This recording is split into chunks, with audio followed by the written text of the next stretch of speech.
Bonsoir tout le monde, bonsoir à tous et à tous, bienvenue sur SNTV dans votre nouveau journal. Pour toujours, Macky Sall nomme un nouveau chef d'état-major des armes. Le Sénégal a un tout nouveau chef d'état-major général des armes. En effet, le général des corps d'armes Mbaye Cissé, précédemment chef d'état-major particulier du président de la République, est nommé chef d'état-major général des armes en remplacement du général d'armes Cheikh Wade. Pour toujours, l'affaire Mbaye Niang, les nouveaux soupçons des avocats de Ousmane Sonko. Les avocats de Sonko ont tenu une conférence de presse ce jeudi au cours de laquelle ils ont abordé le verdict du rapport qui a opposé leur client à Mbaye Niang, ainsi que les deux appels qui ont été déposés. Pour toujours, Diatara propose à Idrissa Seck de démissionner de son poste de ministre des Sports. Le Sénégal pourrait enregistrer l'arrivée d'un nouveau ministre au département des Sports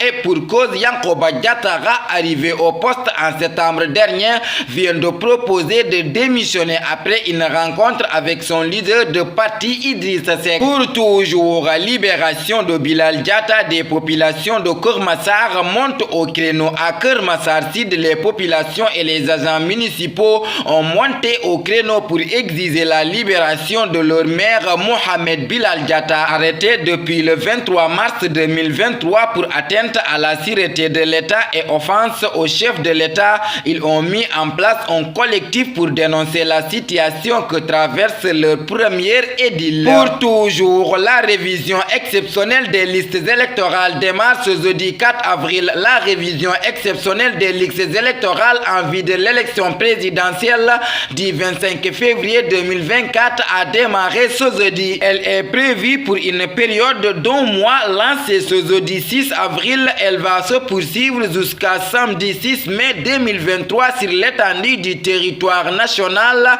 et à l'étranger. Les citoyens sénégalais qui voudraient s'inscrire ou apporter des modifications sur leurs données électorales ont 26 jours à compter de ce jeudi pour faire leurs opérations. Pour toujours, affrontement entre pêcheurs, plus de 30 personnes arrêtées. Le procureur de la République du tribunal de grandes instances de la capitale de Thiès a livré ses premiers éléments de l'enquête sur les affrontements entre pêcheurs de Kayar et Mboro. Le maître des poursuites annonce l'arrestation d'une trentaine de mises en cause, dont une vingtaine à Kayar et une dizaine à Mboro. Pour finir, le procureur Sergien a mis en garde à vue les fauteurs de troubles. Pour toujours, nécrologie, terrible nouvelle, le maître coranique Zakaria, tué par un de ses talibés. Un meurtre a provoqué l'indignation à Sendia, selon nos confrères de Sénéweb. Dans cette région du département de Mour, un élève coranique a poignardé mortellement son maître. La victime, nommée Zakaria, dormait avec l'enfant pour éviter qu'il ne prenne la fuite, mais le jeune talibé a surpris son maître en train de dormir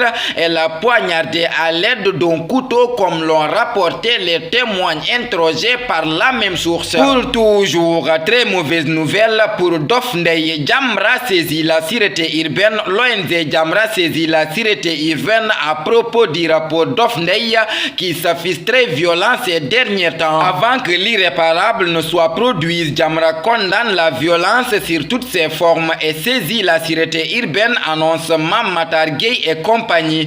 A noter que Dof Ndeye est apparu en vidéo dans un véhicule armé d'une hache, témoignant son soutien au chef de l'État avec un ton menaçant. À Kharial, dans son quartier, il s'en est pris à un jeune en le poignardant devant son père. Pour toujours, Mali, vive tension entre les parties signataires et l'accord de paix de 2015. Au moins 3 avions d'attaque de l'armée malienne ont survolé hier plusieurs positions de coordination des mouvements de l'Azouad dans les régions de Tombouctou, de Kidal. Dans cette dernière ville, considérée comme le fief de l'ex-rébellion, l'un des avions a été pris pour cible par des tirs à l'arme automatique à longue portée. Pour toujours, volleyball, les résultats de la première journée du championnat élite, le championnat sénégalais de volleyball saison 2022-2023 a officiellement démarré ce samedi 2 avril. C'est les dames qui lancent le bal en match d'ouverture de cette saison. L'équipe de Diofior s'est imposée devant celle de Sokosim 3-0.